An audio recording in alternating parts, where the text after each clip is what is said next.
नमस्कार। आज का हमारा टॉपिक है iron and steel industry in India, Bharat में लोहा और इस्पात उद्योग, पार्ट 2। स्वतंत्रता प्राप्ति के पश्चात औद्योगिक विकास के लिए अधिकाधिक लोहे तथा इस्पात की आवश्यकता होने लगी। इसे पूरा करने के लिए भारत सरकार ने सार्वजनिक क्षेत्र में हिंदुस्तान स्टील लिमिटेड की स्थापना की। इस कंपनी ने राउरकेला, भिलाई तथा दुर्गापुर इस्पात केंद्रों की स्थापना की। ये सभी केंद्र विदेशी सहयोग से स्थापित किए गए। बोकारो इस्पात केंद्र का भी विकास किया गया। राउरकेला हिंदुस्तान स्टील लिमिटेड का ये कारखाना उड़ीसा के सुंदरगढ़ जिले में साग तथा कोयल नदियों के संगम पर स्थित है।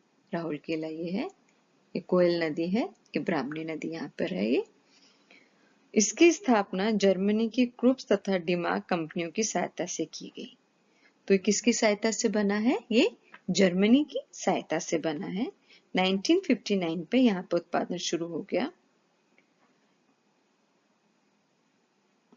इस कारखाने में जो चीजें तैयार करी है, यहाँ पर अधिकतर चपटे आकार की वस्तुएं, विभिन्न मोटाइयों की प्लेटें, चादरें, टीन की चादरें आदि बनाई जाती है। अब यहाँ जो उद्योग स्थापित किया है, वहां पे इसको बहुत सुविधाएं मिल रही है। जो भौगोलिक सुविधाएं हैं वो है, इस कारखाने को लोह-एस्क बोनाई सुंदरगढ़ से तथा क्यूझर से मिल रहा है। तो इसको लोहा कहाँ से मिल रहा है? सुंदरगढ़ तथा क्यूझर से प्राप्त हो रहा है। ये खाने यहाँ से केवल 80-100 किलोमीटर की दूरी पर है। यहाँ उच्च कोटि का हेमेटाइट लोहा मिलता है। कोयला जो है वो 300-350 किलोमीटर दूर झरिया, बोकारो, कोरबा तथा तालचेर क्षेत्रों से मंगवाया जाता है। भुजुडी तथा दुग्धा कारखानों से धुला हुआ कोयला मिल जाता है। हीराकुंड बांध से, ये हीराकुंड बांध रहा, हीराकुंड बांध से जल विद्युत मिल जाता है।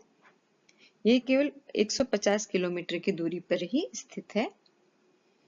चूने का पत्थर बीरमत्रपुर, हाथीवाड़ा तथा पानपोश की खानों से मिल जाता है। ये खाने राउरकेला से केवल 25 किलोमीटर के आसपास दूर है। डोलोमाइट मध्य प्रदेश के हीरी खदान से प्राप्त हो जाता है। मैग्नीज बोनाई से प्राप्त हो जाता है। राउरकेला कोयल तथा साग नदियों के संगम स्थल पर है। संगम स्थल पर है, इनकी जो नदियां हैं कोयल तथा साग नदियों के संगम स्थल पर है, जिससे इसको प्राप्त जल मिल जाता है। ब्राह्मणी तथा साग नदियों पर बांध बनाकर वर्ष भर जल की व्यवस्था कर ली जाती है। ये कोलकाता से 400-450 किलोमीटर की दूरी पर दक्षिण पूर्वी रेलवे के हावड़ा मुख्य रेल मार्ग पर स्थित है। अतः इसे कुशल परिवहन की सुविधा मिल जाती है। ये यहाँ पे रेलवे लाइन जा रही है। फिर आ जाता है बोकारो। बोकारो हिंदुस्तान स्टील लिमिटेड का चौथा कारखाना झारखंड के हजारीबाग जिले में बोकारो तथा दामोदर नदियों के संगम पर स्थापित है। बोकारो तथा दामोदर नदियों के संगम पर स्थापित है।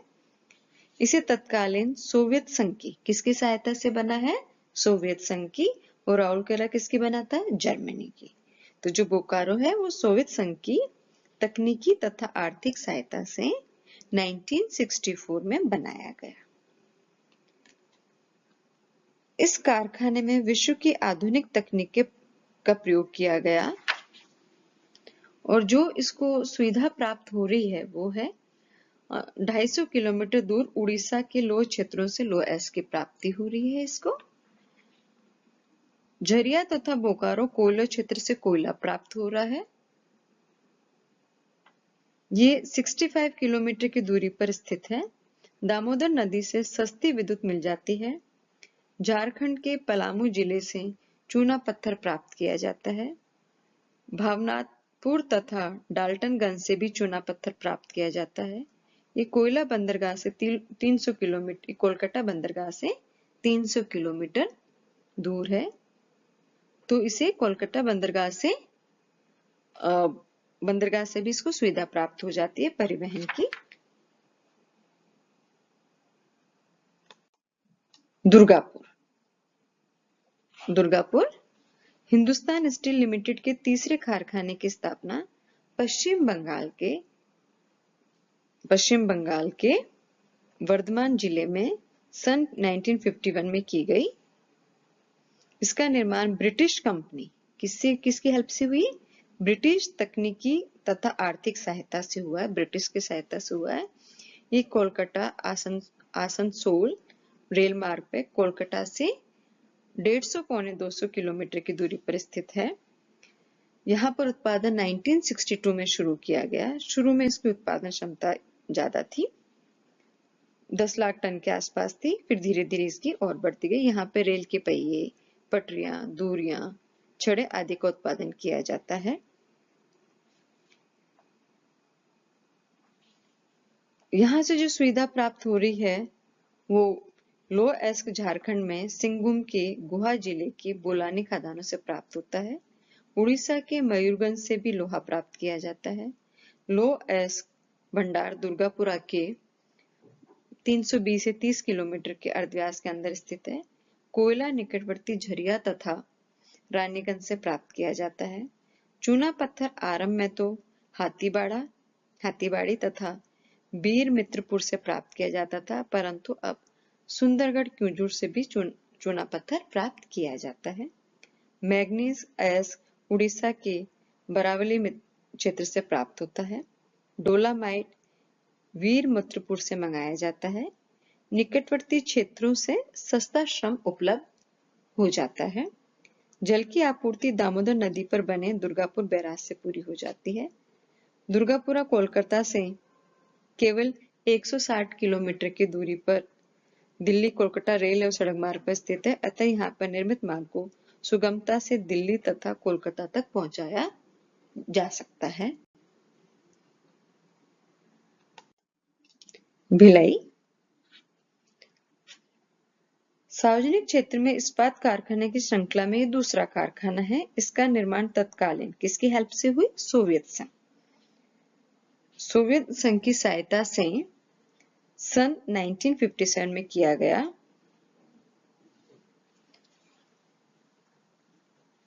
और जो इसको सुविधा प्राप्त हो रही है तो भिलाई के लगभग 80 किलोमीटर दक्षिण में डबली राजरा लोह क्षेत्र है, जहां पर उच्च कोटि का हेमेटाइट लोहा मिलता है। यहाँ के लोह एस्क में 65% शुद्ध धातु होती है। इस लोहे क्षेत्र को रूसी यंत्रों से भी सुजित किया गया है।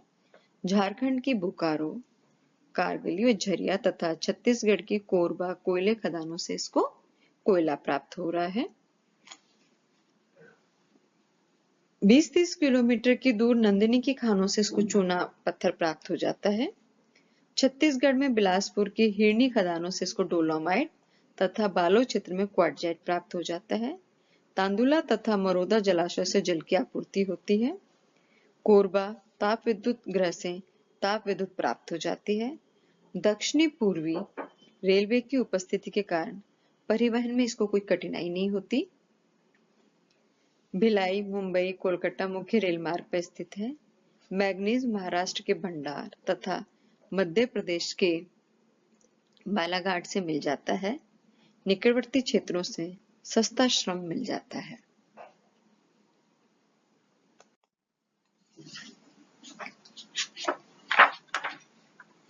इसके बाद में आ जाता है विशाखापट्टनम। ये भारत के किसी बंदरगाह पर बनाया जाने वाला पहला लौह इस्पात उद्योग है।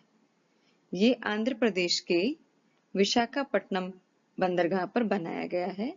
इसे छत्तीसगढ़ के बस्तर जिले के बेलाडीला क्षेत्र में उच्च कोटि का लौह एस्क प्राप्त होता है। बंदरगाह होने के कारण इसे कोयला तथा अन्य सामग्री मंगवाने में सुविधा होती है। ये विशाखापट्टनम स्टील प्लांट VSP के नाम से विख्यात है। इसे दो चरणों में पूरा किया गया। इसके बाद में आ जाता है विजयनगर स्टील प्लांट। ये कर्नाटक राज्य के हासपुर जिले के विजयनगर स्थान पर बनाया गया है। इसके निर्माण से पूर्णतः भारतीय तकनीकी प्रयोग की गई है। इस क्षेत्र में उच्च कोटि का लोहा अयस्क, चूना पत्थर, डोलोमाइट आदि प्रचुर मात्रा में उपलब्ध है। नम्र इस्पात का उत्पादन इस कारखाने की विशेषता है। सेलम, यह तमिलनाडु के सेलम जिले में सेलम नामक स्थान पर स्थापित किया गया। इस क्षेत्र में मैग्नेटाइट, लोहा, लिग्नाइट, कोयला, चूना पत्थर तथा डोलामाइट प्रचुर मात्रा में उपलब्ध है। फिर है पारादीप, ये भारत की बंदरगाह पर स्थापित किया जाने वाला दूसरा लौह इस्पात कारखाना है। इसकी स्थापना उड़ीसा के देवटाड़ी क्षेत्र में की गई। इसे उड़ीसा के लोहा, चूना पत्थर, मैग्नीज आदि के विशाल भंडारों के साथ साथ पारादीप बंदरगाह की भी सुविधा प्राप्त हो जाती है। मिनी इस्पात केंद्र, विद्युत भट्टियों का प्रयोग करने वाले कारखाना मुख्यतः रद्दी इस्पात, steel, scrap and sponge iron का प्रयोग कच्चे माल के रूप में करते हैं और इसे छोटा इस्पात केंद्र कहलाते हैं। ये हमारे देश में लोहा इस्पात उद्योग की एक महत्वपूर्ण कड़ी है। ये केंद्र मुख्यतः नर्म इस्पात ही बनाते हैं, जबकि छोटे केंद्र नर्म इस्पात के साथ साथ मिश्रित इस्पात, अलॉय स्टील का भी उत्पादन करते हैं। लोहा इस्पात कारखानों उद्योगों की समस्या। अब हम जब ने इनका वितरण कर लिया है तो इनकी समस्या है, क्या क्या इनको प्रॉब्लम्स फेस करनी पड़ती है। पूंजी की कमी, सबसे पहले आता है पूंजी की कमी, लैक ऑफ कैपिटल। भारत के अन्य सभी विकास कार्यक्रमों की भांति इस उद्योग को भी पूंजी की कमी का सामना करना पड़ता है। लोहा इस्पात कारखाने स्थापित करने के लिए अपार धनराशि की आवश्यकता होती है। यही कारण है कि अधिकांश कारखाने सरकार द्वारा चलाए जाते हैं। स्वदेशी तकनीकी की कमी, lack of technology.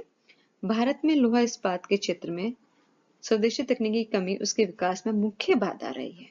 Bhilai, Durgapura, Rourkela यदि सभी कारखाने विदेशी सहायता से लगाए गए हैं, इस पर अतिरिक्त धन व्यय होता है। कोकर कोयले की कमी, हमारे देश में लोहा तो प्रचुर मात्रा में है, परंतु इस उद्योग में प्रयोग होने वाले कोकर कोयले की बहुत कमी है। नए कारखाने खुल जाने से कमी और अधिक हो जाती है। परिवहन की सुविधा, इस उद्योग में प्रयोग होने वाले प्रयोग में होने वाला कच्चा माल भारी होता है, जिससे सस्ते परिवहन की आवश्यकता होती है। भारत में ये माल मुख्यतः रेलों द्वारा ढोया जाता है, जो महंगा पड़ता है। जल यातायात सस्ता होता है, प्राय रेलों के डिब्बों तथा इंजनों में इसकी कमी महसूस होती है।